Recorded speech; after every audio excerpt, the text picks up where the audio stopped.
Esse é o caso de um paciente masculino de 70 anos que procurou ajuda com uma queixa principal de nódulos no seu pescoço. Na história clínica, ele também relatou uma sensação de obstrução nasal e uma diminuição da sua acuidade auditiva à direita, além de uma perda ponderal de 5 quilos, isso num período de 6 meses. A partir daí foi pedido um exame de imagem para complementação e é esse que nós vamos ver a seguir. Esse é o exame tomográfico que foi realizado no paciente com a injeção de contraste venoso. Vejam que existem inúmeros linfonodos em vários níveis cervicais bilateralmente. Foi isso que causou o maior incômodo do paciente inicialmente e que o levou a procurar um auxílio médico. Boa parte desses linfonodos já apresentam necrose no seu interior. Quando vamos examinar o tubo faríngeo, já na sua porção mais cranial, vemos claramente que a região do rinofaringe está quase totalmente ocupada por uma formação expansiva moderadamente captante, que inclusive se continua pela fossa infratemporal, seguramente deve causar uma obstrução da trompa de Eustáquio desse lado. Inclusive, vejam que tem um conteúdo importante dentro das células da mastoide desse lado. Isso tudo devia estar causando essa perda auditiva que o paciente se refere. É um achado bastante comum nesses tumores do rinofaríngeo que causam essa obstrução da trompa de Eustáquio. Essa formação também se continuava pela base do crânio e notem que já até invadia a fossa craniana média.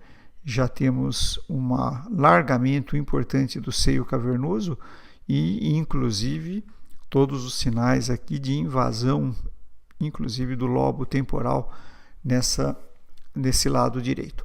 Vamos ver a reformatação coronal desse exame.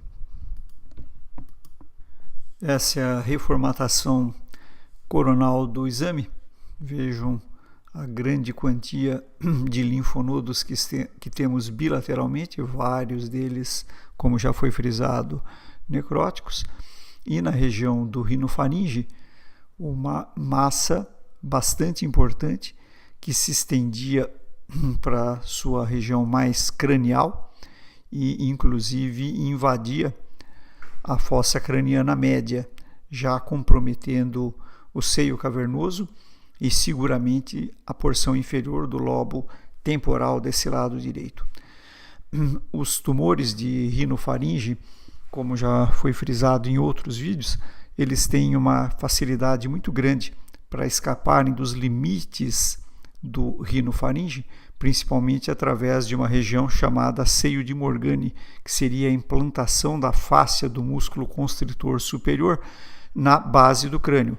Nessa inserção, de cada lado existe uma pequena falha, uma pequena área não inserida, que seriam esses seios de Morgani, e por onde os tumores do rinofaringe facilmente extravasam e se propagam pela fossa infratemporal, pela base do crânio, e rapidamente invadem também os ramos mandibulares do trigêmeo pelo forame oval e acabam atingindo o cavo de Meckel e as estruturas da fossa craniana. Provavelmente foi isso que aconteceu nesse caso. Vemos que o tumor tem uma expansão muito grande aqui para esse lado direito. Mesmo se fizermos uma janela óssea, nós vamos notar que não temos claramente, talvez o forame lácero já esteja um pouco alargado, por onde provavelmente o tumor se propagou diretamente para o seio cavernoso. Mas mesmo o forame oval, muito provavelmente já teve um comprometimento do ramo mandibular do trigêmeo e também já teve invasão do tumor pelas bainhas desse nervo. O anátomo patológico da biópsia desse tumor do rinofaringe foi um carcinoma espinocelular não queratinizante do tipo indiferenciado. Sempre que temos tumores do rinofaringe, fazemos complementação com o exame de ressonância magnética. Esse exame nos dá muito melhor detalhe do comprometimento das estruturas intracranianas. Qualquer outro tumor, de qualquer outra origem, que também tenha contato com base do crânio, sempre é complementado com o exame de ressonância.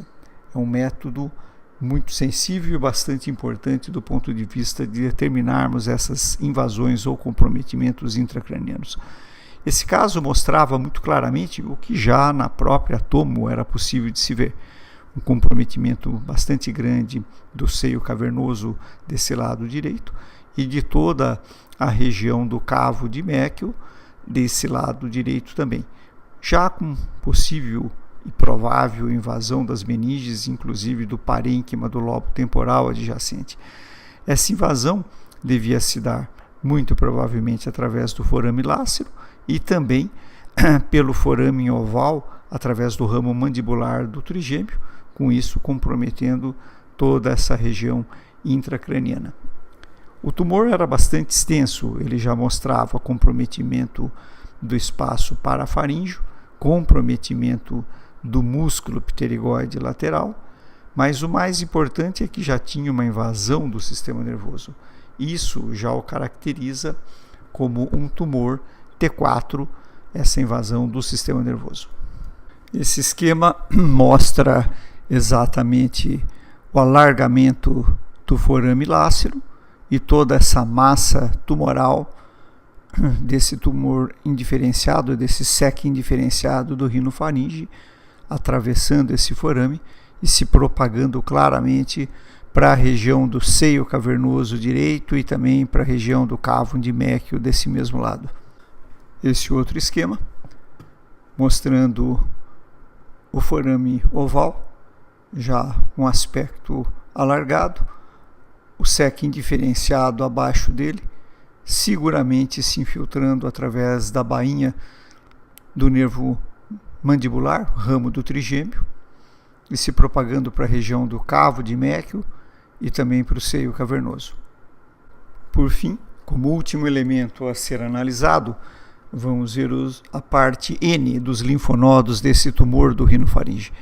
Se vocês se lembram do TNM do rino ou nasofaringe, é importante o tamanho e localização dos linfonodos.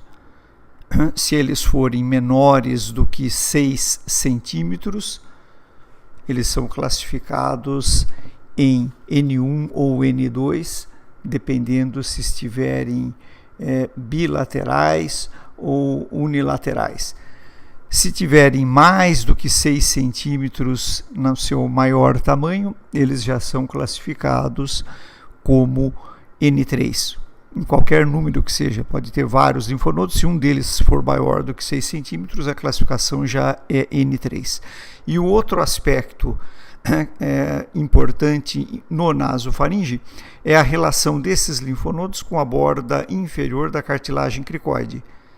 Qualquer linfonodo que estiver abaixo dessa borda inferior da cartilagem cricoide já classifica o N como N3. Vejam que nesse caso os linfonodos, mesmo os mais destacados, estavam próximos da borda inferior, mas seguramente eram linfonodos que estavam acima dessa topografia da borda inferior da cartilagem cricoide. Como eram bilaterais e nenhum deles maior do que 6 centímetros, eu classifiquei esse tumor como T4N2. Vejam que para ser N3, ele tem que preencher um dos dois critérios, ou ter algum linfonodo em qualquer topografia maior do que 6 centímetros, ou ter qualquer linfonodo com aspecto bem claro de metástase de qualquer tamanho, mas localizado abaixo da borda inferior da cartilagem cricoide. Se estiverem abaixo da cartilagem cricoide, já classifica o N como N3. Nos tumores do nasofaringe, não interessa o aspecto de extravasamento linfonodal, que é muito importante em vários outros tipos de tumores da cabeça e pescoço.